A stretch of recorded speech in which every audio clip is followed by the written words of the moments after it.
basically it. Okay, so welcome. I'd like to say hello to everyone in Austin. I'd love to just turn the camera real quick so we could go, hi Austin. Abraham's over here. Awesome. And here we are back with Casey. Okay, so we just had a consultation, and Casey likes the length that she has. She has expressed a concern about it being a little finer through the ends in the previous haircut. So within the last one, it got thickened up, and she liked that. So this is a question of retaining thickness through the length. And I'd like to ask you guys, what is the purpose? Why do we layer hair? Volume. Create volume. To create volume. So to create volume is like the #1 reason to produce volume within the hair. And so definitely one of the things Casey mentioned in the consultation, she likes to use a flat iron to kind of smooth things out before she gets going. And so with fine hair and flat ironed hair, layering can be really ideal, because then it's not just sticking to her head, it's going to have some movement and so forth. So layers are ideal in this situation. And with that, I'd also like to ask, how many basic types of layered shapes are there? 5. There are 5. And so with that, this is the same 5 shapes that we use working with blunt lines, same 5 shapes that we use working with graduated shapes. And with layers, we can say that, you know, a layer that is cut to the shape of the head is a round layer.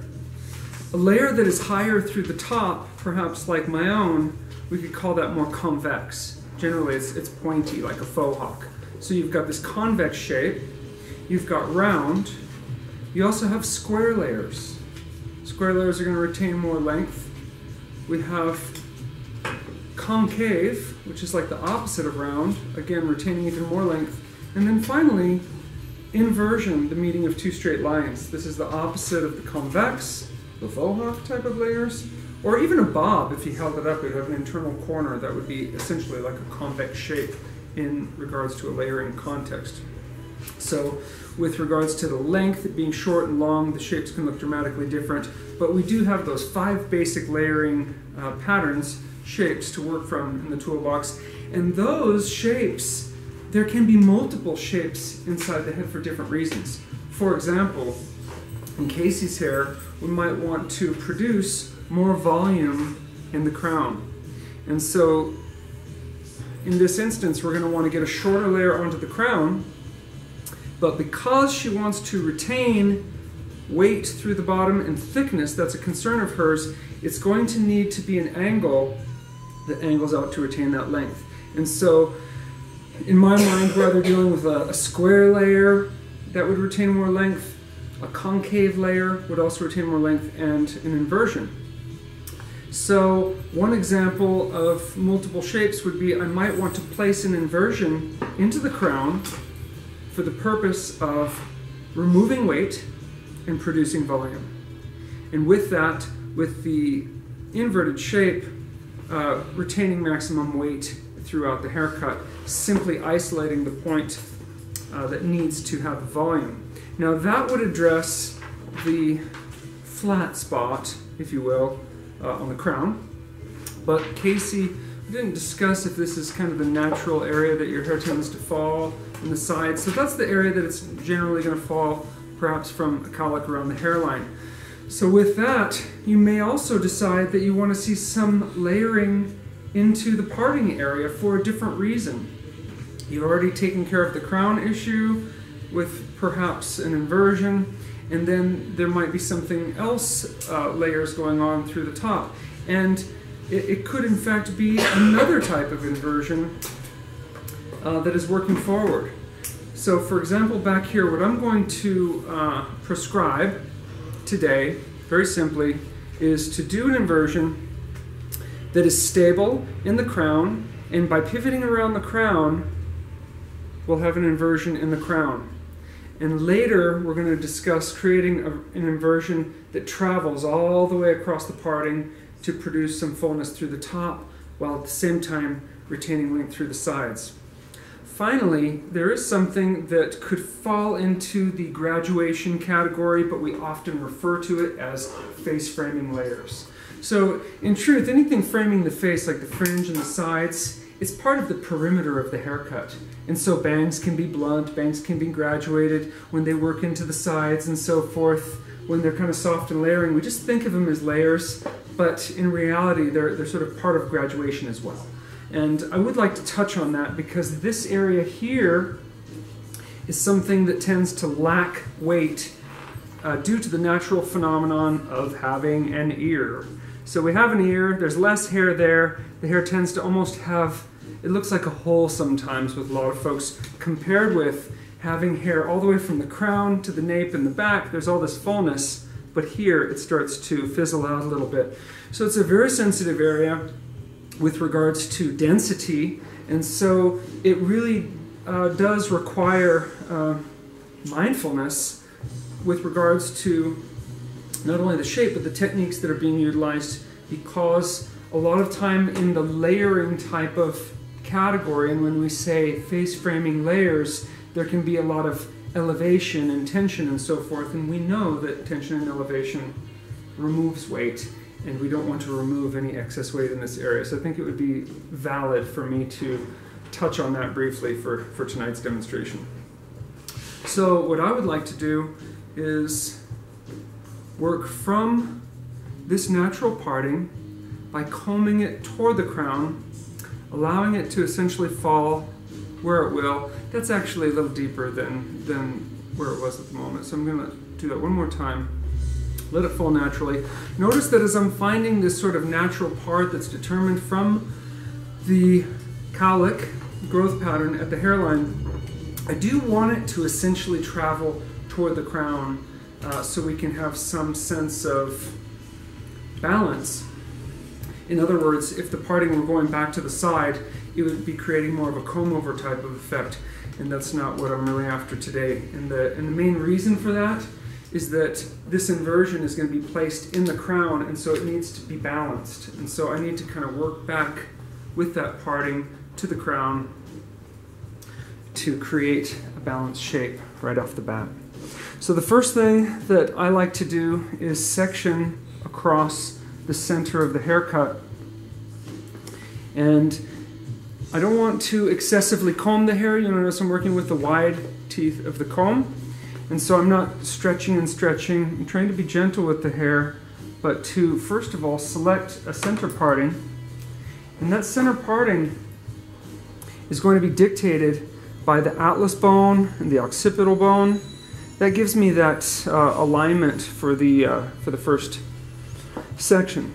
So I'm sectioning down, and with that, I would like to, and you're all welcome to stand up and walk around. I'm going to actually direct this demonstration more for the camera, and so you're very welcome to stand up and take a look from different angles at any time.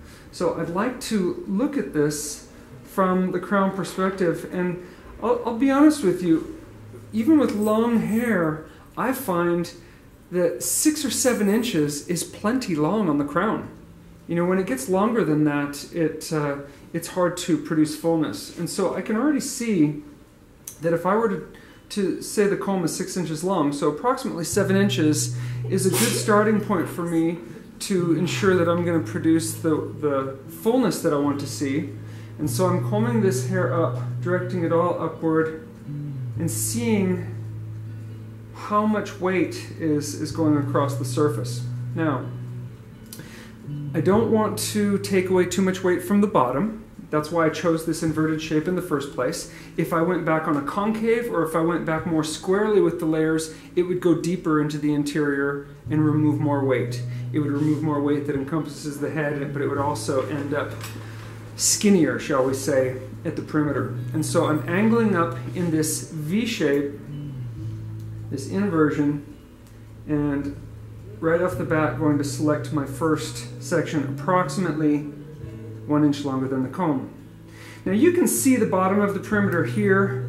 You could cut back on a principle of long to short, which is very ideal when you're trying to retain length, but the hair is incredibly fine.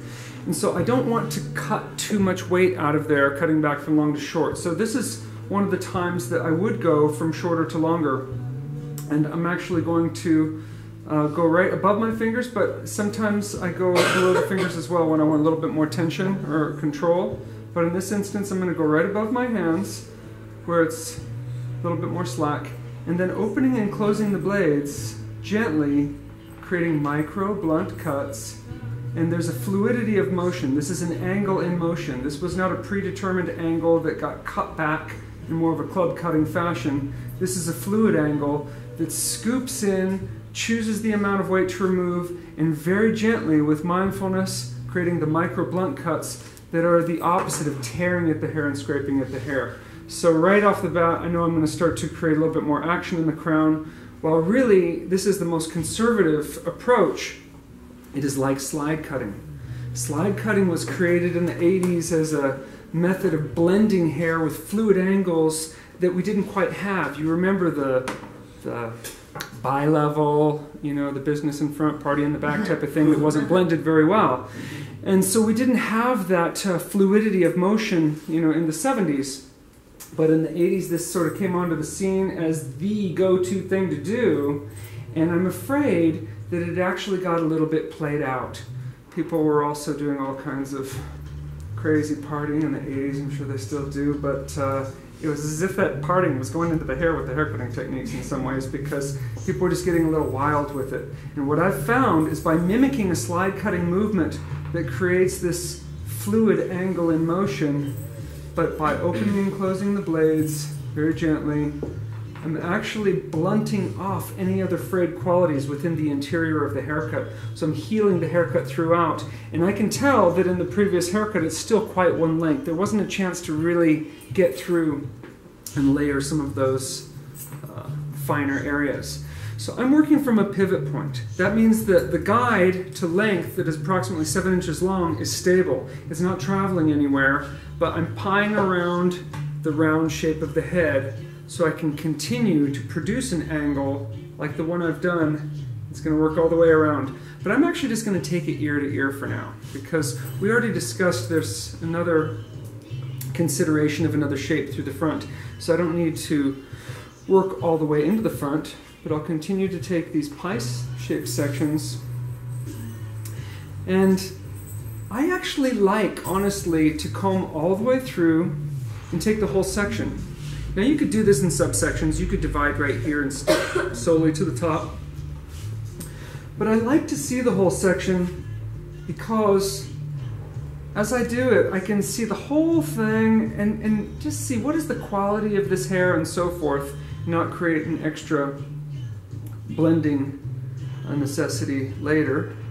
So sometimes in these situations, the guide is not that omnipresent because we're not like club cutting a guide into it.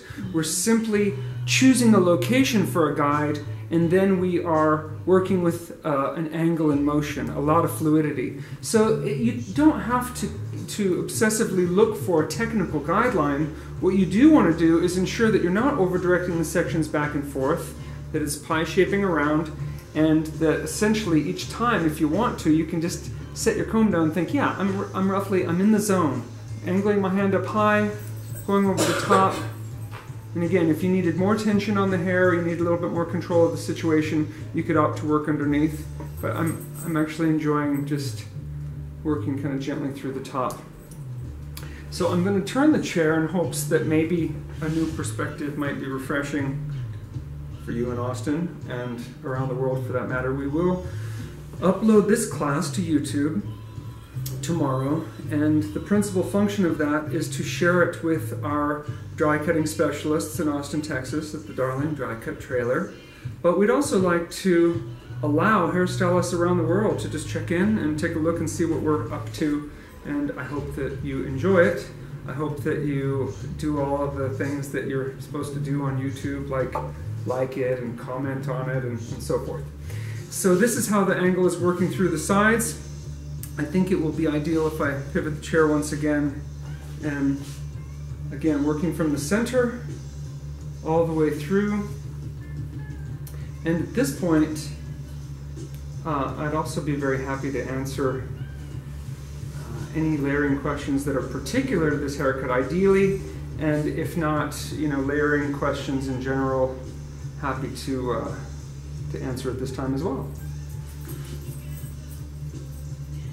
So when you do your inversion layering, and you're dropping maybe that last underneath the occipital, so you're retaining that length.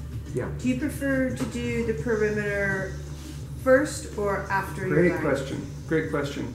I was actually touching on this earlier with regards to my own haircut, a short haircut, and so it's a nice question for length as well. I actually find, especially in instances where the hair is fine, pixie, shaggy, soft, thin, that I actually like to do my layering first. And the reason is because I can see that the shape is heavy. I can hear in the consultation that there's a weight issue that needs to be addressed. But I want to see in real time through the dry cutting exactly what's happening. I know exactly what the density of the hair is. And to answer your question, do I do the outline shape with regards to, say, trimming the outline before or after? And I like to do it after. And the reason I do is because any time that you layer or texturize the hair, you are removing weight, and then you will start to expose potentially some more wispiness. You've taken some weight out. And at that time, you can also see what the cowlicks are doing, what the growth patterns are doing. You've taken weight out, and then you can really ascertain how much length has to come off. You can even say at that point, you know what, a ½ inch would be ideal to come off, but I can see the cowlicks jumping up here. It needs to be a little bit more blunt. I think it would look great if we took a little bit more, but I think you can decide that more effectively after the weight's been removed. Now, I'll put this in another context with my own hair. My hair is quite thick, and because it's curly, I had a wonderful haircut, not so long ago by Lydia, and then as it grew out quite solid because my hair's so thick and curly. And so what happens is that I like the length that I'm experiencing. So in my consultation, I said to my stylist today, Teresa, I said, I like the length that I have, but I feel that it's becoming so solid. And so we talked about how to address that. And one of the things that I was mentioning is that if you've done a great haircut on someone 6 weeks ago, you don't necessarily have to do a whole new haircut again